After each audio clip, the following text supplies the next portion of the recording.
we have a theme tune prior to this, but we should kind of do a tagline right at the beginning. Hello, everybody, by the way. Sorry, yes, sorry, you're keeping. Sorry, yeah, I don't mind us Episode 4, here, Season 2. Sorry, it's like you walked in on a conversation there between two fucking culchies. Do you tell me a good thing? Yeah. Further to the point. I feel like one of the Healy Rays at the minute. Yeah. They're a fucking phenomenon, aren't they? The Healy Rays, I'll tell you one thing now. A lot of people saying they're gumbeans, this, that. There's not a fucking gumbean among them. There's no fucking... Look at Michael Fassbender. He knew how to change his accent fairly quickly, didn't he? You can be guaranteed as soon as the cameras come off Michael Fassbender, he's like, "Hello, Jesus Christ, I'm walking around the place." Camera cuts to him, he's like, Can I put my tool turn away? Camera turns to fucking Michael Fassbender, and all of a sudden he's like, "Well, yeah, I mean, we're delighted. Yeah, we are delighted." Like He's a smart fucker, that fella. And he's cut out of the same fucking stone that fucking the Healy Rays are cut out. The Healy Rays, he's only up the road. Yeah, man, there with his flat cap, because the old lad had the flat cap. Like, see, this is it now. They're shrewd boys, if you ask me. Like, they're shameless, you see. That's the thing. They're absolutely shameless, and they're selling this whole culty image. I guarantee you, Michael Healy Ray knows what shiatsu is. I guarantee you. Are you telling me Danny Healy Ray drinks a flat white? You know it. I guarantee you. They're fuckers. They're putting on this fucking... You're telling me that Danny Healy Ray drinks a flat white out of a mug marked tea. He fucking knows what's going on. Them fuckers, they know what's going on. That hammed up. And then Tilda will go up there and we'll... it's like in Croke Park. Oh, it's... Those schmertalics up there in Dublin. So, yeah. Shrewd boys, the Healy Rays. I fucking loved them. But other than that, you're very welcome along to Season 2, Episode 4. Episode 2, EO4, as the downloaders would call it. Good, yeah. Of the Tom and Gerry Show. I'm Gerry McBride. Tom here, Tom. Just keep it Tom. It's easy. My parents made it easy on me. They gave me a name that has actually my initials in it as well. You weren't christened Thomas? I was. That stick, that last line? It didn't stick for very long. Does your mag call you Thomas when she's mad at you? No. Does she call you your second name? No.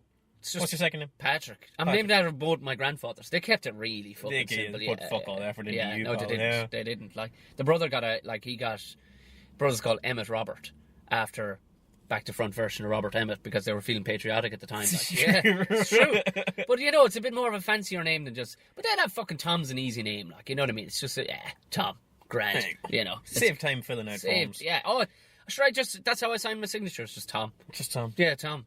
It's like Tom really, X. You wouldn't put any effort into it. No, I don't have to because it's my initials as well. Fair enough. That's all right. We like that around my way. I think I was telling you before. I sat beside a guy in school called Bobby O'Brien. B.O.B. Yeah. My mother's name is Mary O'Mahony. M.O.M. Alright. Oh, yeah. She's my mother. I'll tell you, there's... Yeah. You know what I mean? Like, when in doubt. Yeah. Every second person in my family is called Tom. Or Bill. That's it. But, like, you're one of the Pope's children. Like, you shouldn't you be called JP or some shit like that? I don't... Am I... I suppose you're not that far off, and you're not 81. far removed from it, yeah. Yeah, I suppose. I don't know if my parents were, like, they're mass-going folk and all the rest of it, but I don't think they were that religious that they just didn't really give a shit, no? No, I mean, I don't think they were, I think they probably wanted me to get the farm more than actually fucking anything else, so they just, I don't mind initial names. My missus doesn't really care for them. Like, when we were naming our wee man, I was like, what about initials, like PJ or JJ or JP or something like that, and she had no time The South Africans love that. Yeah? They love it. If you like, I know you're not a big rugby man, but there's some... No, but I do like Little Weapon too. Yeah, of course, yeah. Of course, yeah. With your blick. Yeah, diplomatic immunity, PJ. They do, they love it. But for some reason, like, there's CJs, I mean, the amount, and I mean, I know they speak Afrikaans. But they have a grasp of English to the point that they know what some initials will stand for in a different reason. Like, there was at least 2 guys at one stage who were playing rugby in Ireland from South Africa called BJ. Now, you see, you had to fucking know what that means before. You had to know what it was. Now, the only thing is, both guys looked like they were actually crossbred with fucking Belgian blue bulls. Right. Do you know what I mean? They look half bovine. So you wouldn't say it to their face? You wouldn't say it to their face. You wouldn't say, but so why would you inflict that on a child? I don't know. That's like me calling my kid, like, if I have a kid in the morning, I call him Oliver James, alright? You know what I mean? The only thing is, I though, fucking know the connotations of the that. only thing is, though, OJ McBride would be like that if he isn't playing fucking senior league baseball for the fucking Mets. That is some name. Like OJ McBride is some name. You have to admit that. That is the one thing I will never forgive OJ Simpson for, was taking OJ off the table in terms of names, because it goes like OJ O'Mahony. That's a fucking badass name, right? I suppose it is. Yeah, yeah. OJ McBride. I think I like McBride because detective. I don't know, something about OJ McBride. I just think that would be an awesome American sports playing. Like if he was a quarterback or an unbelievable There's pitcher. nothing OJ McBride couldn't do. No, there's nothing he couldn't do. Before 1993 or whatever. Yeah, now, of course. Now, Yeah, you Jesus just Christ. fucking laughed out of it. Yeah, of course. Thanks, or rental. Any rate, how are y'all keeping? You're very welcome along to the podcast. You know the story now. Yeah. We're going to fill the next half hour or so of chattering. We're going to be giving out. We're going to be celebrating some things, and we're just going to be generally having the crack. Having the crack. I'm going to plough on, Gerry, and it's. You're going to take this one, Tom? I'm going to plough on because we're back in the studio. Yes, the mobile studio. The mobile studio. It's just handier. It's just handier being in a car. And truthfully, we have nowhere else to go. Well, if anybody wants to give us a studio, then again, is it even that handy? The car is just so handy. No, this is miserable, Tom. Yeah. Yeah, it would be nice. I gotta actually. love your positivity. I was trying to put a spin on it there, but it would be nice to have a studio. I all right. wish I was anywhere else right now. Well, all right. Speaking of depressing things, we'll move straight on into fucking my giving out yards. You're giving out yards. Giving out yards, and it was inspired by exactly where we're parked up. I'm not going to give the name of the place, but it's a generalization. Like there is nothing nicer on after a couple of pints, or even it doesn't have to be a couple of pints. You're rushing some evenings, you're having time to fucking getting a bit of a dinner together, and you go, fuck it, let's get a Chinese takeaway. I like Chinese. It's a staple. It's been here since the 50s. It's a staple of Irish society. It's bacon and cabbage Chinese takeaway. Yeah, absolutely. One goes hand in hand with the other. What could you possibly give out about though, Tom? Oh, Gerry. What you got for me there? I got a fucking Chinese from that fucking place across the road. And I got a Chinese, because I've tried a few of them around this place, and I got a Chinese further down the road, about a quarter mile down the road. And this is not often I go back with stuff. You didn't go back, did you? I fucking did. Fuck me. That's the temper I was in. Be bad. I was in such do you know what? I was fucking starving both nights. It wasn't a case of, it was, all right, I had time. I could have had a fucking apple. No. I was fucking starving. You were wall falling. Mother of divine Jesus, the scour that was given out to me. Now, I don't know what people around here accept in the way of fucking food. And I'm not saying I'm fucking, I'm Michelin fucking star qualified or anything. But this shit was on a offer. If I left it down, the fucking crows wouldn't fucking eat it. So you're telling me, Tom, that there's some Chinese restaurants and some Chinese takeaways that aren't really up to standard? I know I'm not breaking any new ground here, Gerry, but I feel I have to fucking say it. I gotta tell you, to me, I'm like you. I'm not a big foodie. I'm not like, I'm not one of these bollocks. Right? Yeah. But I will say this. I know for a fact that what we get in a Chinese takeaway is not what any Chinese person would eat. Oh, not a fucking hole. You think they're fucking sitting down over in the in Hong Kong? They're sitting down for a trio. Yeah, exactly. Like that's the thing. I didn't even push the boundary. I didn't ask him to make anything too fucking special. It was quite literally the staple. It was a fucking curry. In both fucking places, I was just in the mood for a curry. You could not eat this. That's it. You couldn't. It wasn't like, this is subpar, but I'll struggle on. This was, what the fuck is this? If you had made it to this standard yourself, you'd throw it out. You'd actually have a word with yourself.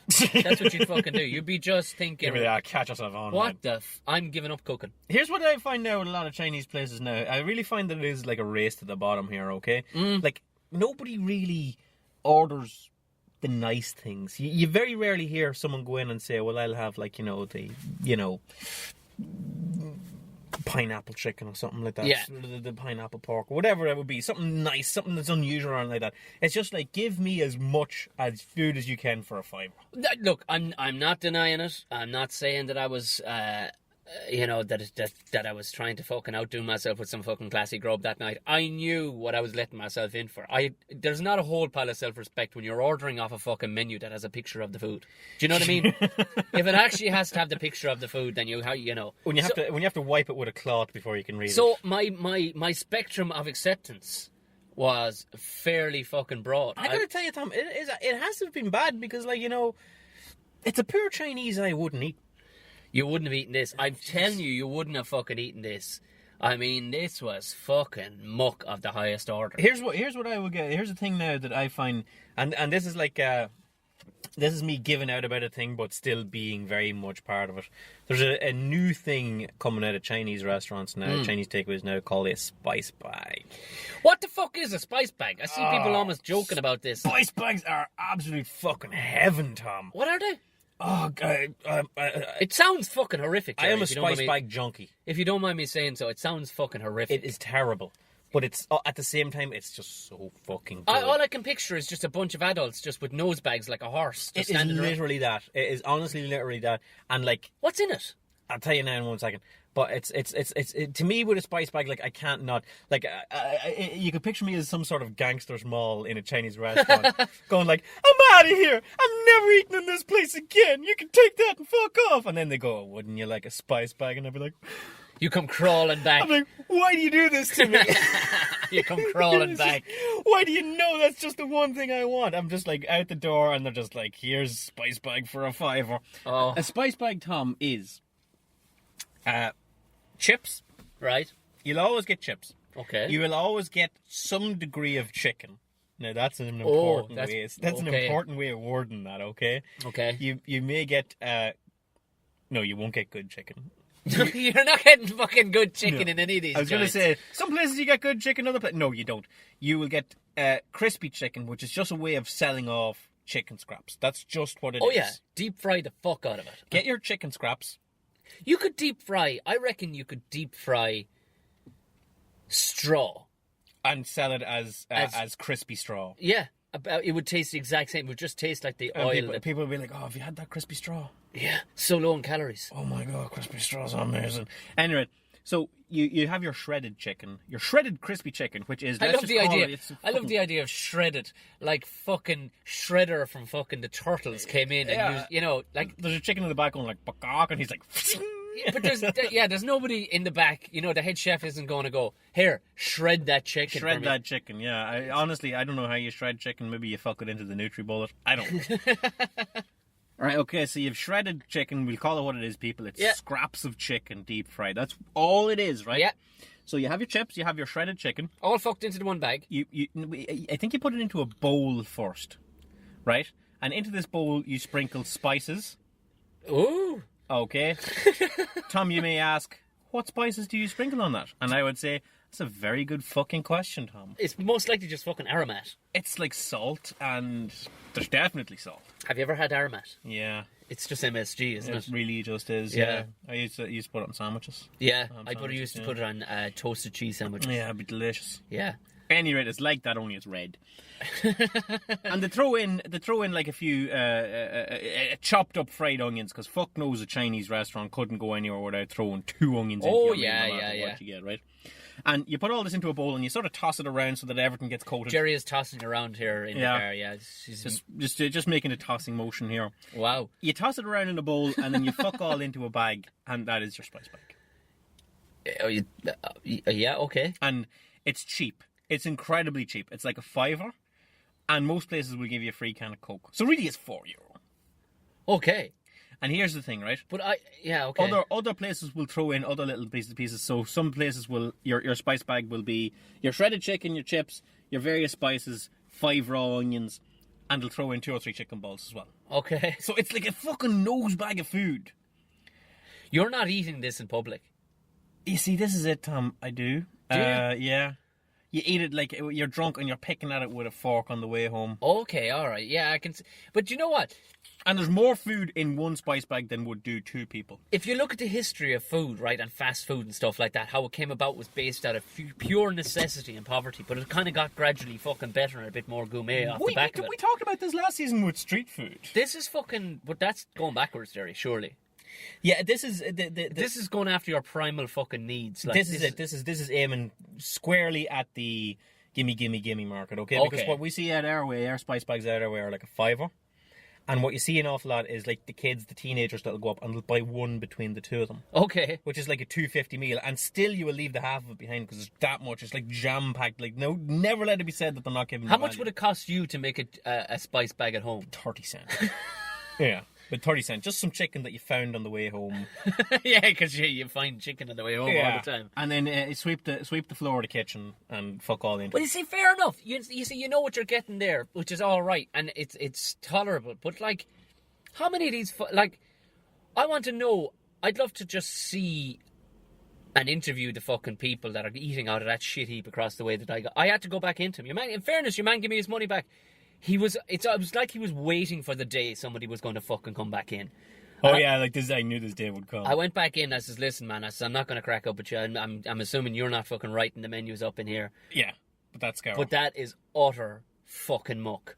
And there was about 3 or 4 people inside there at the time, and they're like, "Oh Jesus!" Like looking at the fucking navel stave glazing or gazing as they say it. Like, and fairness, your man just rang open the fucking. It was like he had a button. And it was like, angry cunt. We got one. Yeah, angry cunt. So, but it was just on a fucking like like if I went in for a spice bag for a £5, this shit wasn't cheap. Oh, well, it was like no, this was like actually €9. This I'd gotten it was over a tenner, and all it was curry with fucking some rice, and I think I got some fucking chips with it or something. It was enough for me in my head to go. That's not worth it. This should be all right. Yeah. Because there's another Chinese place, and one of the days you feel like we're feeling fancy, we're celebrating something, Gerry, I would take you down to this place. The Chinese, it's expensive. In that meals are anything up to €15 or €16. Fuck. But I'm gonna have to wait till it's my birthday. yeah, they fucking do it fair well. They do it really fucking good, like, you know, that kind of way. Here's the thing, Tom, I'm with you on this. Like, I do feel like, like it's a bit of a race to the bottom with Chinese restaurants. Because, like, the spice bag isn't where it ends. You can also now get a munchie box, which is like yeah. That's fucking horrific. It's horrific. A munchie box is basically, it's like a pizza box. Okay. Full of stuff. So you'll have the shredded chicken and the chicken balls, and you'll have ribs and wings, and in the middle of it is like a pot of curry dip, and the whole thing's about a tenner or whatever, Right, okay. But it's like a race to the fucking bottom. It's like here. Lowest common denominator. Exactly. This is where the planet is going right now. I know a guy, used to work with him, and he used to go over to China to buy in a load of stuff. Oh. They were on the import end of things, and he would go on trade missions to China and such like. And it sounds really fancy, wow, a trip to China. But it'd be miserable. It'd be a 20-hour flight over there. You'd be there for a day, and it'd be a 20-hour flight back. And there's no sightseeing or any shit like this. You just were over. He was buying something like washers. Exactly. Yeah. It'd be a bulk buying shit like this. And I said to him, roughly speaking, I said, what would it eat over there? Like, because I'm thinking they're not eating out of like a little foil long tray, you know what I mean? Roughly speaking, what they eat over there is they will eat the absolute nicest, most healthy food you've ever had. They'll eat steamed vegetables and steamed broccoli, and everything is steamed and everything. Nothing is fried, Tom. That is that is a Western thing. Jesus. And I said, okay, well, like, what about rice? Did they fry rice or something like that? And as far as I remember, it's done in courses. So what you do is you sit down and you eat your steamed vegetables and your steamed pork or whatever it is, your char grilled pork or whatever. Yeah. You have a little thing of sauce to dip it into. Not curry sauce, Tom. Some little whatever. Curry sauce was only invented for us, really, wasn't it? And when all is said and done, when you've eaten all that, if you are still hungry and you just need to sort of backfill a little bit, they'll give you a bowl of rice. All right, so that rice is just like rice is just ballast, yeah. Okay. So basically, you've eaten your lovely dinner and your such like, and now if you want to have a couple of spoonfuls of rice just to fill yourself up, we have gotten it so wrong here. We've gotten it so wrong. We're just like, give me the rice first, mash a load of shit into it. When you think about it, what the fuck? Because like honestly, if you get a trio, the place out there where you get a trio, and God forgive me, I have a pat worn to the place, You get a trio, and it's your rice and your curry sauce and such like. You can sort of turn it upside down and pat it, right? You pat it like a sandcastle and lift it, and the whole thing just holds its shape, and you can slice it like a Madeira cake. I just imagine, do you know those meat pies in England? They have that gelatinous shit inside them. That's it. This is like a curry. You can see a cross section of curry. Yeah, like. it's like a curry terrine. Fuck it. Yeah, I mean, look, maybe if I'd had a lash of pints on board, maybe that's what this place fucking appeals to. Maybe people, but there's no pub nearby here. I don't know, but I like that. Fuck that guy walking in there. Stop! Don't go in. No, he's the fucking chef. He Oh, walked is he? in smoking a fag. He walked into his own fucking takeaway with a fag hanging out of his mouth. I'm so glad we're not mentioning where we are. I here swear right to now. God, I'm so glad you are here. You saw him with a fag in his mouth, walking in. No, you're giving out, he walked in with a fucking fag hanging out of his mouth into his own restaurant. This has just turned from giving out yards to the fucking cook report here. So that tells you everything you need to know about, if the guy's going to go into the... I could have been eating cigarette ash. No, you were smart. What is you got that? the back. Fuck that guy. Yeah. And I think the general pickup is not fuck this one particular restaurant in particular, guys, because we're really doing our best not to get sued here. But Chinese restaurants over here, it's a race to the bottom. Absolutely. Be careful. Right, I'm sticking a fork in that one for the want of a better phrase. Holy shit. We are here part in the mobile podcasting studio, and I do interrupt this broadcast to say, Tom, do you see the fucking eyelashes on that car there? What? Eyelashes on head. Oh, for fuck's sake. On headlamps. Have you seen that before? I have. Are you fucking serious? That's a crack for another day, but if you've got eyelashes on your car, you should be ashamed of your life. Start asking yourself some questions, like, where are you going? Yeah. What are you doing, like? Just honestly, do you know? I'm not even going to get into it. Anyway, we're going to move on to. Yeah, we'll plow straight on. We're going to talk our next segment, as always. We're going to talk about, as you new listeners may not know, because every podcast is someone's first podcast, Tom. We shouldn't assume that people know what we're talking about. Every podcast is someone's first podcast, so you may not know that me and Tom are stand-up comedians. Yeah, that's what we do. That's what we do. That's how we. That's how we create bills, I was going to say. That's how we pay the bills. No, that's how we fucking rack up debt. Yeah. Welcome to the bright lights. This is it, I'm telling you. Your dreams start now. And through the years, we've had some gigs that were stinkers. It can't all be good, Tom. It can't all be good, Gerry. I would say percentage-wise, probably 25% are fucking muck. 25, you're being generous there, Yeah. Tom. I was going to say 60-40 in favour of bad. Yeah, okay, all right. It must be stressed, even though we talk about the terrible gigs that we have on a frequent basis. We do have good ones, though. We do. And we are available for bookings. Bar mitzvahs, fucking christenings, whatever. Yeah, if you got a gig, we'll rock it. Don't worry about this. It's not going to be like this. But every now and then we have a shit gig and we talk about it, and we call that segment My Worst Gig Ever. And I'll feel this. You go for it, Gerry. This is actually, there was like a 1-2 punch of shit. Just like pow pow, like two body shots, like pow pow, and you feel like I can finish this fight, but I'm fucked right now. Like one more and I'm gone. Oh no. This is the kind of thing like I believe Bono has this notion about U2, about when will the band ever dissolve? Yeah. And he said 2 shit albums and we're done, 2 in a row.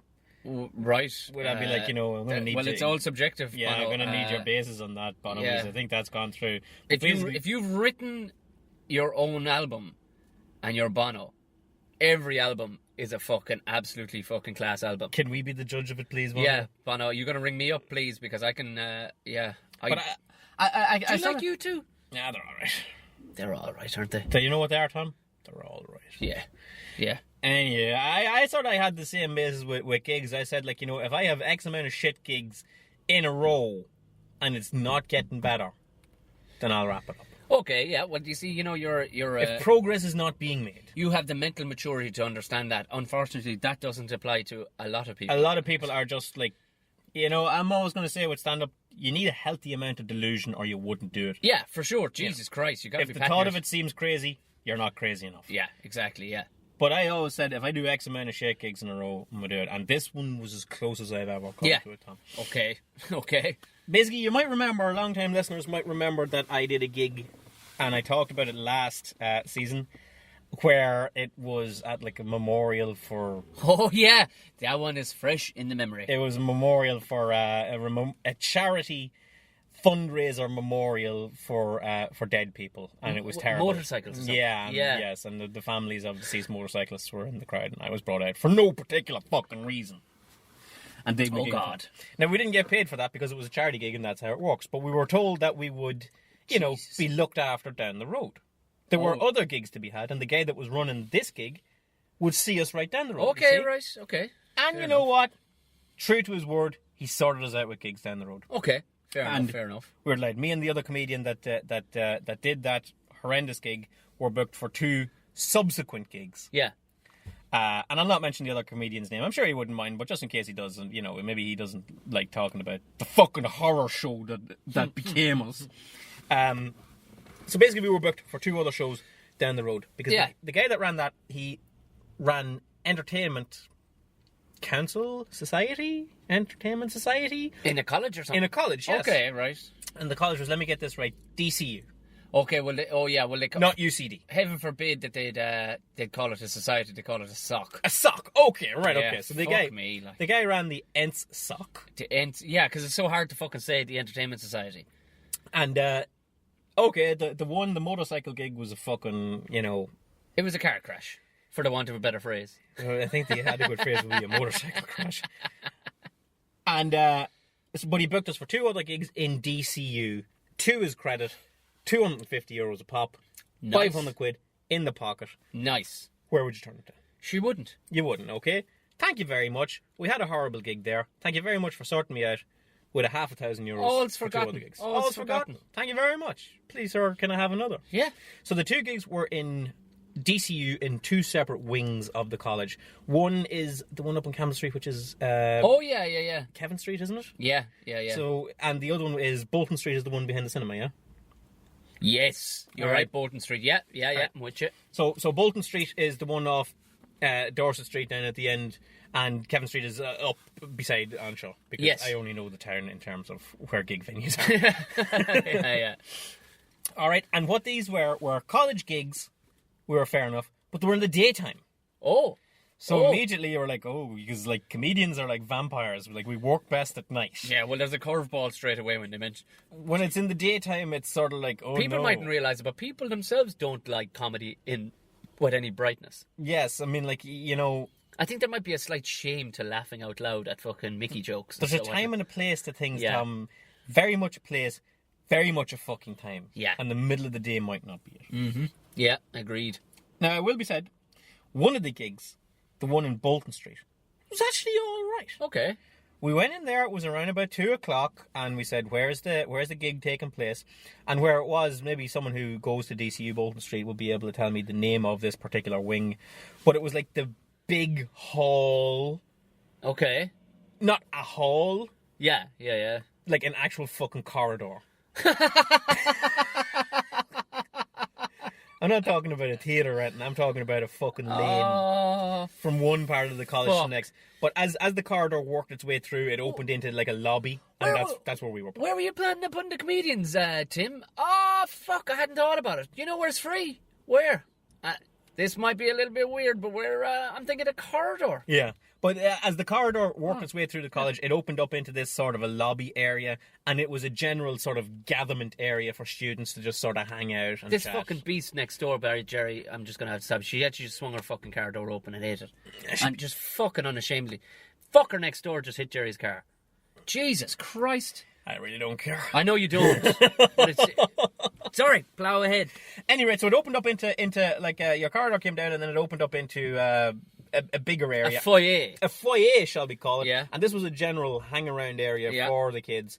And what they did was they stuck in 20 seats there, and it was basically a focal point. You were doing a gig in a hall, and people were walking past you, and it was in the middle of the day. But, there was like 20 people that sort of Okay, so saw what was there going was a on, collective. Okay. sat down, somewhat enjoyed themselves, Right. went on about the All business. right, Happy yeah. days. Okay, Couldn't all argue right. with that one. Yep, Okay. yeah. So of the 3 gigs here now, I reckon if that one had a stunk up between the motorcycle gig and the gig I'm about to talk about, I probably wouldn't still be doing comedy. Okay, That- so a corridor saved your life, basically. corridor fucking saved your saved comedy my life. Because the other gig up in Kevin Street. What was the distance between, or time-wise? One was 1 week and the other was the other. Okay, Yeah, right. yeah. So like it wasn't like one on top of the street. The other one up Kevin Street. Fuck me all day, Tom. Jesus Christ of Almighty. What was wrong, Gerry? Oh, God, I just need a minute. Oh. We landed in, and I had to take the day off work, which I didn't really care because... It was only work. Yeah. I ring in sick from work. Oh, I'm sick. Sorry about this. I'll tell you a great one, Tom, by the way, if you're ever ringing in sick, all right? I'm going to show my hand here now. Yeah. You don't be like, oh, I'm sick or anything like this. If you want to sound in genuine discomfort and sound like you're that, here's a little trick, all right? You lie down flat on the bed. Okay. And you get anything uncomfortable. I like a plug top.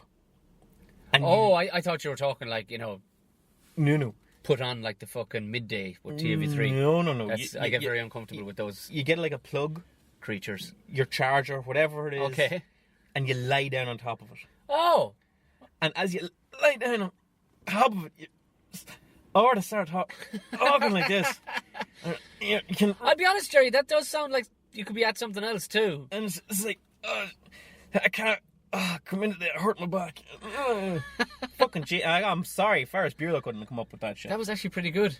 That's pretty fucking good. So I rang in, sorry, I'm sick, blah, blah, blah. But secretly, I'm like, I'm going to go to this gig, Yeah, okay. And the place I was working in is shut since now, so I feel comfortable in saying this. I won't be going back to them for a job. So I went to DCU in Kevin Street, and the gig was at lunchtime. Lovely, yeah, And great. we landed there, and our man was there, and we were like, how are you keeping? What's going on? And we met him. His office was just off the canteen, the large canteen. Yeah. In DCU, Kevin Street, which, like any college canteen, is huge. Yeah. Sprawling, one might call it. Wow. If I remember correctly, though, the DCU canteen in Kevin Street, it's like a mezzanine. The middle of it's open. Okay, right, okay, yeah. The middle of it's open and drops down to another level. So basically, what it is it's like a square without the middle, Okay. with tables all the way around it. Right. And his office was just off that, and we went in and we said, "How are you keeping? Good stuff. Bit of a hairy one last time, Can we do this one?" He says, "Yeah." He goes, "Okay, where's it taking place?" He goes, "Oh, well, the canteen." And we were like, "Well, where's the stage?" And he was like, "Again, where's the stage, Tom?" Fucking hell. "You're standing on it." Fuck. "No stage." Fuck. And we were like, "Well, okay." And we said, "Did they know there is comedy taking place?" "No." Oh. "And are they here for comedy?" "No, they're here for their lunch." So Oh, basically, Jesus it was a Christ. lunchtime gig in a college to, roughly speaking, about 500 to 600 students who were sitting eating their lunch Queuing up at Campbell's fucking Catering's finest. with no notion that anything was to take place. And we're like, well, where do we stand around like this? There is no raised area. There was nothing. I said, all right. And we said, like, well, have you a mic? And he goes, of course I have a mic. Yeah, of fucking course I'm a foolish, yeah. fucking mic. You think I'm mad? And how much cable does this mic have? It's about 25 feet or so. Okay, I'm guessing this is a huge fucking room. Yes. 25 feet, if anybody can't grasp what 25 feet is, if you think about a telegraph pole, that's 30 feet. Yes, so lay a telegraph pole down. And come back 5 foot from that. Yes. That's fucking not long. That's about it, yeah. And not only that, the fucking plug for it was inside his office, so that's cutting another 7 feet. So what I'm saying is you would fucking know. And we just had to hold court with 600 to 700 people. Jesus. 600 to 700 teenagers, I might add, and you count them like fucking dog years, you know what I mean? Like, so one teenager is like 5 pricks. Yeah. You know what I mean? It's Yeah, like, yeah. And they can't help it. We were all that once. we were all that, yeah. And And if I'd have been at college, and if I'd have been at college, and someone had all of a sudden out of nowhere started talking over the tannoy, Who's this fucko? I would have given them dogs abuse. Yeah, you would have. And yeah. You'd be And full you know within what? your right. It all just came back to me, Tom. I was there like, hello, hello, and the sound coming through the canteen. I'm here like, hello, hello, hello, how is everybody doing? But what was coming through was like, hello, hello, hello. You sound like you're underwater.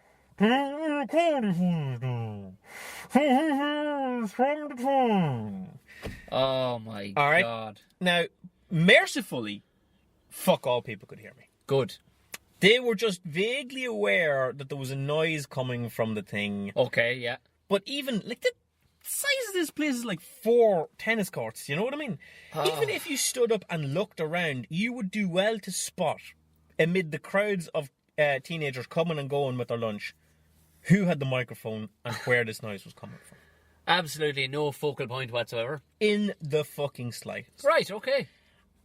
But that didn't mean to say... It's kind of like a sniper, isn't it? You know A the sniper. shot's coming from somewhere. Yeah, but unless you see that muzzle flash, you're fucked. And there's obviously no muzzle flash coming out of G. McBride at this stage. This is like the end of Full Metal Jacket. I'm the sniper.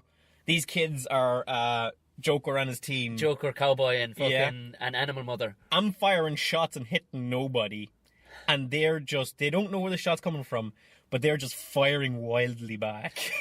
and also, just like that scene when they finally do get her. Yeah. She lies there on the ground going, shoot me. Yeah. Shoot me. That was me. That was fucking McBride. Shoot me. They can't see where the noise is coming from. They just know that someone is attempting to tell jokes, and they're just yelling back. So all you're getting is like, whoever's at that, shut the fuck up! And of course you see, because of course they can't all hear you properly, so it's just Chinese whispers now. By the time it gets to the back, it's like, there's a guy telling jokes, Yeah. There's somebody raping a cow. There's a what? What? Guy with his hand up where? What? And it's just like this sort of thing, because like I've been at gigs where, there's a large crowd and they can't really hear you and they just ignore you and go on with eating their dinner or like this. But no, this wasn't this one. They didn't know where I was. They were just like, go fuck yourself! Just... And I'm here just shouting at airplanes. Like, it's not like, we've all been heckled, Tom. Yeah. And sometimes, you can be like, no, you go fuck yourself, or a better retort than that, a good retort to put a heckler down. But if you can't even see where it's coming from, you just basically have to sit there and it's like, so, I was on my way to the cinema the other day. What's with the price of popcorn? And they're like, go fuck you! So I'm kind of looking around, and again, this was like early doors in comedy where you didn't, you're like, fuck, I got $250 on the line here, okay? Yeah. And I'm after taking a day off work, so I had to bite a bullet on a day's wages. So I was only coming out of this with a profit of $175 or whatever miserable wages I was on at the time. And I was like, if I don't do my 20 minutes, I'm gonna come out of here with nothing. Yeah. Whereas, in actual fact, I talked to the guy afterwards, and he was like, I don't know how you lasted 20 minutes out there. You should have. He would have paid you regardless. He would have paid me regardless. It wasn't his fucking money. No, it wasn't his money. He didn't care. But I felt I had to do my 20 minutes. And it's one of these ones where you check your watch to see, how long have I gone? 12, 15, you look at watch, and, you've been up there for 3 minutes. Yeah. I can't fucking believe some of them. Right. And, the roars are getting just sort of louder and louder now. Because, it's sport now. It's who can insult this guy the best? You know what I mean? Who can just really, Jesus twist Christ. him. And so he's like... Yeah, you're just there doing your best, and you're like, how'd you get time off your job from fucking pigs? I gotta give that guy credit. Yeah, and it's shouldn't you be funny? Go home, Grandad. What? I'm only a couple of years older than you. Yeah. Shut up, you old... I had a funnier time falling down the stairs, you prick. Everybody's just trying to outdo themselves. And I did... Still to this day, what I feel is one of the best moves I ever made. Okay. I looked around and there was a table of 6 to my left who seemed to be listening. Okay. And were smiling.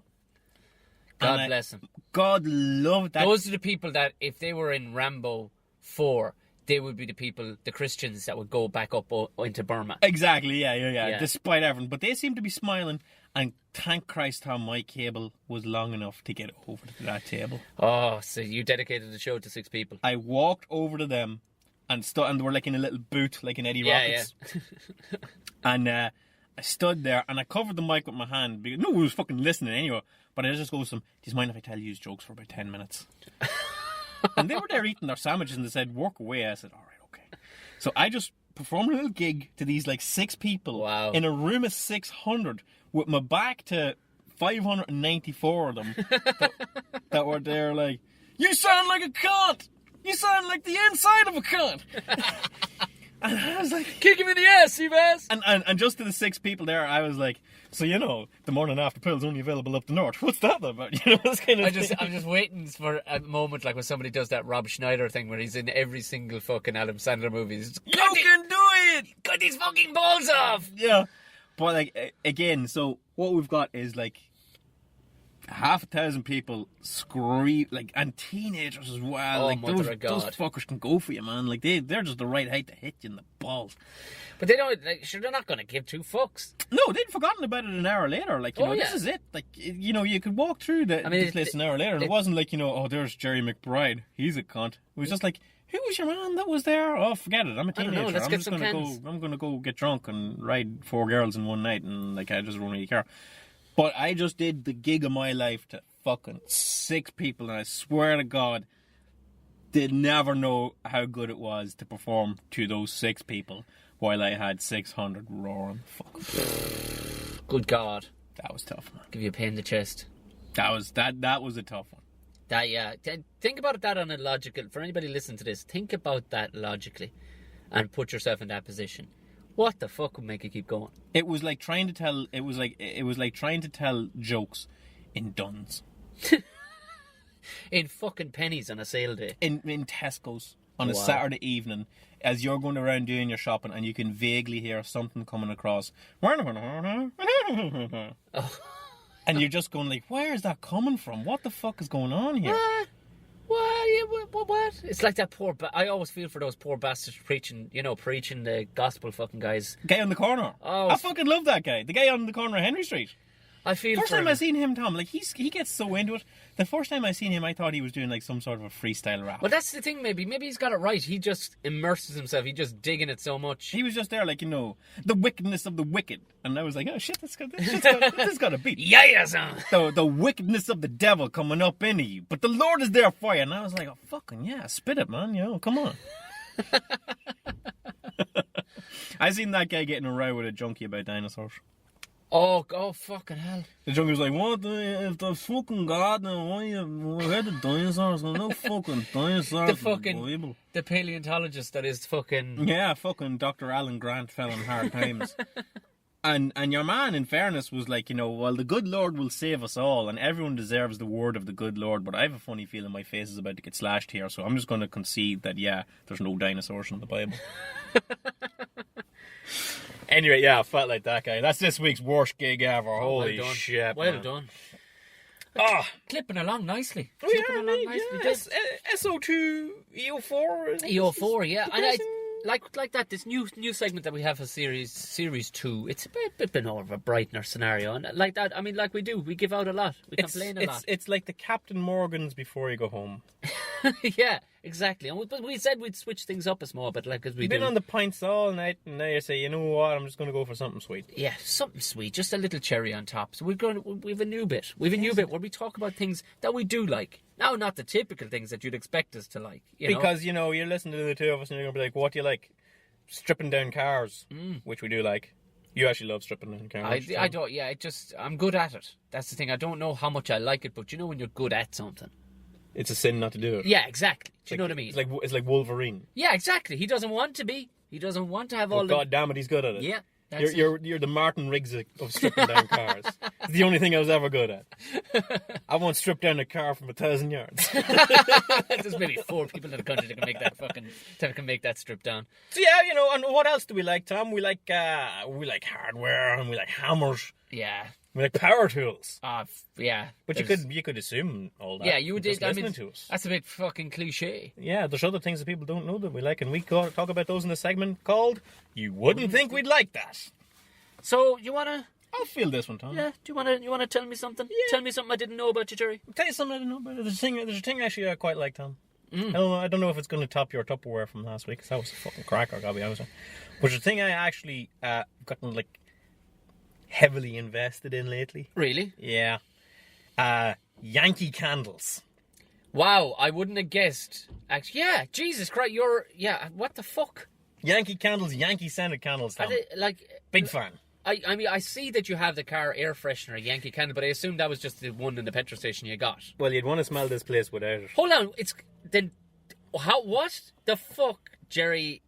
It's okay. So all right. Well, this is Yankee. This actually here in the car. The scent is called fluffy towels. Fluffy towels. We'll get into the scents now in a little second, Tom. All right. Jesus Christ. But I'm not talking about the air fresheners here, and I'm talking about the jar candles themselves, the big glass jar candles. I thought single women, liked Yankee candles. I thought that was the whole purpose of it.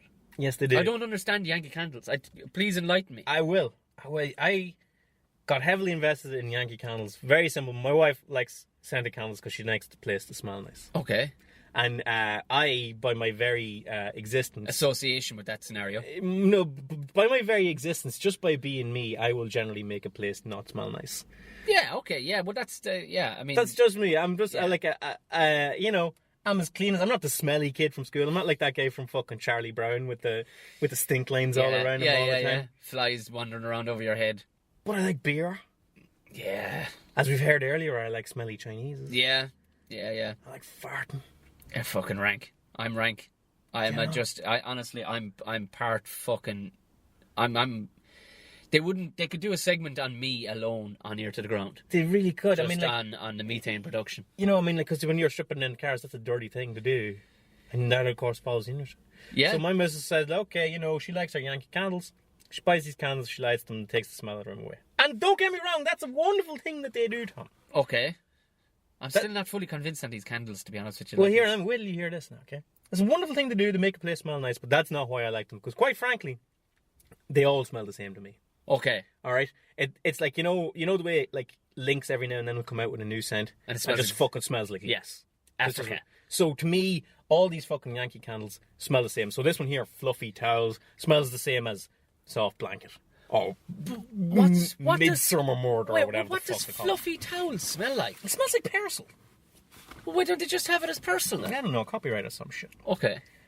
I don't really care about any of that. Okay. I don't care what they smell like at all. But there is tending to on a Yankee Candle. I didn't know this. Maybe you didn't know this at all. There's tending to it. And once you get into it, it's actually very addictive. You see... What? If you look after a Yankee Candle correctly, it will burn for 150 hours. Now, what? 150 hours. And you say, no, I bought a Yankee Candle and you lit it 4 or 5 times and the thing was fucking tending it. Well, you're shoveling coal at the fucking thing or something. No, but you gotta look after it, Tom. This is the thing. There's ways and means about it. For example, I'll give you a perfect example, right? If you light a candle and you burn it for half an hour and you blow it out, that candle's not going to last you pissing time. And you're going to say, that flies in the face of logic. I only lit it for 15 minutes, so I can light it for 15 minutes every day. No. What you need to do, Tom, is you need to let it burn for long enough that all the wax along the top becomes perfectly liquid and level, so that the whole thing burns down evenly. Do you see what I'm saying? What? Because otherwise, you're just burning a hole down through the middle of the wax, and you've all the wasted wax on the outside of it. Now, I told you this was going to be a hard sell. Yeah, okay, all right. You gotta make sure that if you're in the house of an evening, you know, you're not going away in an hour's time because you need to light that candle and let it burn for 2 hours plus. You gotta trim the wick of it, Tom. That's the thing. And when you trim the wick of it, you gotta make sure that you trim the wick of it when it is cold, because you want to tip out all the black bits of the wick, because if that gets into it, I thought the association with these things was that you're supposed to be relaxed. That sounds like no. Looking after a Yankee Candle is a high pressure job, Tom. You can't relax with one of these things. You got children. How do you have time for this? Oh, it's all you need is time, Tom. That's the one thing about it, all right? All you need is time. Because I know why you like these fucking things, because they started selling them in fucking hardware shops for some fucking reason. They started selling Yankee Candles. That's true, but again, I do not like the price of them. I do not really care for this. How much would you pay for a normal Yankee Candle? If you bought a Yankee Candle off the shelf, the big ones are like 25 to 29 euro. What? Yeah. But what you do instead is you light it around and you wait for them to go on special, and you'll get them for like 15 to 20 euros. About that price. And again, like I said, Tom, I couldn't give a fuck what they smell like. So I will just get whatever's the cheapest one. You sound like it's the sort of guy who'd buy bootleg fucking Yankee Candles on a corner somewhere. Oh no, no. Are you wasting your time with them? You're wasting your time with those, Sam. No, they're just, the wax in them is fuck all addition to you, alright? Are they actually American? No, fuck no. Well, they might be, I don't. Because anytime I think of them, in fairness, I have no compulsion to buy a fucking candle of any sort, but I always think of New Yankee Workshop. Do you remember Norm Abram? No. Ah, fuck, Gerry. You would have loved Norm Abram. I guarantee you've seen him at some stage. It used to be on RT back in the day, but it was being made by Discovery Channel or somebody. And what was Norm was a carpenter. Right. But he had the New Yankee fucking workshop. And he would make like dovetail joints and stuff. and he was on Home Improvement. Oh, They used to bring him on to Home Improvement because he fucking hated him. Tim hated Norm Abram because Norm was actually class and making hand fucking done dovetails and whatnot. And he was a fucking guy. Look. I'll send you on a link to fucking YouTube. Norm Abram. Yeah, But I always think of I'll be honest with you. The word Yankee. That's what I associate with. I would have never associate it with like they could I'm surprised. Battle the Confederates. Exactly. I'm just, a more fucking stoic kind of fucking heroic thing than, like, I'm amazed that nobody has like started their own website or a Twitter handle where they've changed the Y to a W, like, because they are wanky candles. They are fucking wanky. All right, well, candles. let me try and sell it to you in like this, Tom. Did you ever see a pipe smoking competition? Are you familiar with this? What? A pipe of tobacco. They have competitions for They it? have pipe smoking competitions. Interesting. Yes, indeed. And what they do is they give you an ounce of tobacco, Okay. and you have to make that last as long as possible.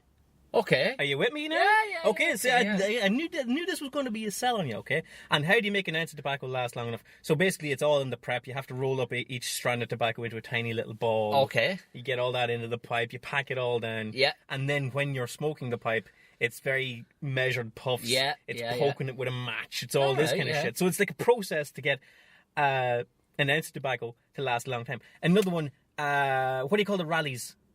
Where it's done by use of diesel or use of petrol. Oh yes, yeah. What's it called? Shit. Conservation rally. Yeah. Or whatever it is. Yeah, I know. Basically, what a conservation rally. I'm saying it wrong there now. It'll come to me in a second. But what it is every car is given the exact same amount of fuel. 2 liters of fuel Yeah. or whatever it is, and you have to drive as far as you can on that fuel. Yeah. So it's like, how do you drive properly? How do you drive right? How do you conserve Uh-huh. fuel? Pulling the fucking chairs out of the yoke to make sure it's as light as possible, keeping your weight down, all this. So you see, there's sort of a pleasure and a joy in making a thing last a long time. Okay, yeah. I mean, it's kind of like my Tupperware thing to a certain degree. Yeah, I mean, getting preservation out of a thing and all the rest. But the same as with a candle, Tom.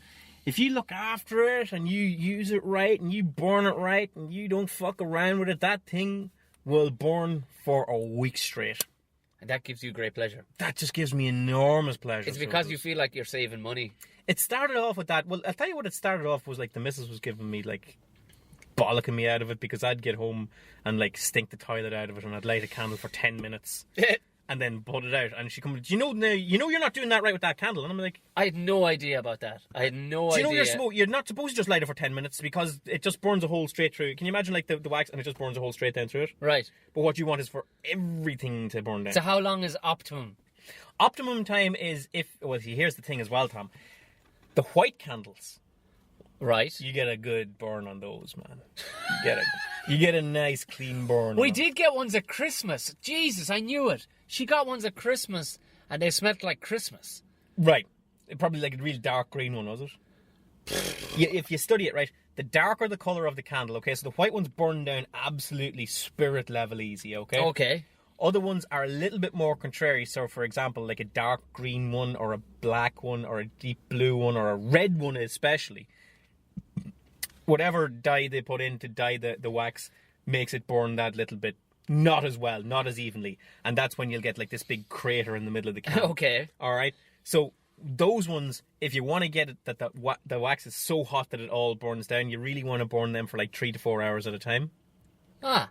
But the white ones, you can burn them for like 3/4 of an hour to an hour. Once you see a film of hot melted wax across it, I'm never going to now you're in flavour country. But what you have to do first is you have to get below this shoulder, the shoulder of the candle. Jesus Christ. So your first burn should be like 3 to 4 hours to get you below the shoulder of it. It's like breaking in you're breaking breaking in it. Yeah, you're breaking in it. And after that, now when you put it out, and you don't blow these candles out, Tom, because if you blow it out, it affects the wick of it. You turn it off, for want of a better word, by putting the lid on the top of it and killing the air that's in it. Okay. Rather than just blowing it out. Oh, for fuck's sake. See? I told you, man. I told you. There's more to it than just striking a match science. and having a nice house. What do you do with the jars after it's done? Well, the sign of a good jar is a completely empty jar burnt all the way to the bottom with absolutely nothing in it. Okay. That is a fucking month well spent. There's pride in place for There that. is such pride in that. If you get a jar and like there's a big fucking slump of wax on it that just didn't burn, well, you just wasted. Mine would definitely be like that. Wasted your time. Mine would definitely be like that. Now, once you get doing it right, man, and like I say, I stress, I could give 2 fucks whether it smells like fluffy towels or a baby's arse or whatever the hell it smells like. I really don't care. There's one called Wedding Day. I don't really give a shit what that smells like. But just fucking regret. But I'm telling you, man, there's a joy in just relaxing and watching this thing burn down. I watch it like the fucking last episode of Breaking Bad. You know what I mean? This is competitive candle burning to me. I have a new appreciation for it. Not sure I'm entirely fucking sold on the idea, and I'm sure that they do have... Like, if they had one that smelled like WD-40, I think I could get on board with that. Well, like I say, I don't really care what it smells like, because rest assured, I am working on the bad smell in the room myself at all times. Some people lose their fucking mind. There's a friend of mine, his missus likes like 5 of them around the fucking house. It's honestly like you don't know what you've just walked. It doesn't feel like a house anymore. Now it feels like I need to pay somebody to leave. Yeah, I mean, like, you know, if you want to get into smells, there are certain ones that smell like they belong in a bathroom. Yeah, oh yeah. They smell sort of like domestic-y. Yeah, what you want to do... Yeah, I'm just going to make a sandwich here alongside the smell of fucking toilet duck. Yeah. And you needn't... Look, don't fucking start me. Don't name your candle Hawaii and think that I'm going to think it smells like Hawaii. I've never been to Hawaii, but I don't think it fucking smells like domestic, right? So again, don't take it from that. I'm like, oh, I love the smell of cinnamon and I love the smell of cookies and all that. I don't really care. I just want to watch that fucking thing burn level down the whole way down over the course of the month. I always said if I ever won the lotto, there's things I would do, and they're like little things, like not go mad. I'd buy a pizza out of Domino's and let the whole thing go cold. You know, like little things that are frivolous. I'd buy a bucket of chicken out of KFC and just eat the skin. Like things like this, okay? And one of the things I do is I'd buy a Yankee candle and I would sit in the house for a week and let it just burn all the fucking way down to the bottom. Wow.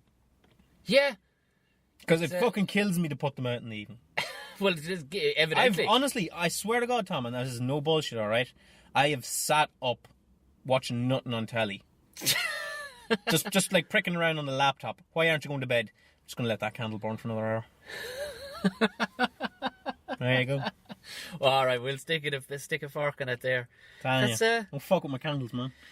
Wow, that's enlightening stuff. Did you like Literally, did you like what I did there? Yeah. Did you like what I did there? We told you we were comedians, didn't we? Oh my God, razor sharp. All right, well, thank you very, very much for listening. That was episode 4.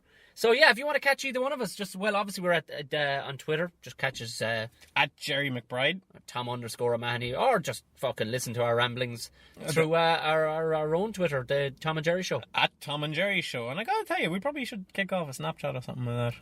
Yeah, you need to train me up on that shit. I don't know what it is, Tom. I don't know what it is either. Are you fucking kidding me? I'm over here looking at a candle. Yeah, you're right. I get excited by vice grips. Yeah, so Snapchat, I don't know. Yeah, we'll do something with Snapchat. We will. Yeah, keep an eye out for it. All right. Good luck. Good luck.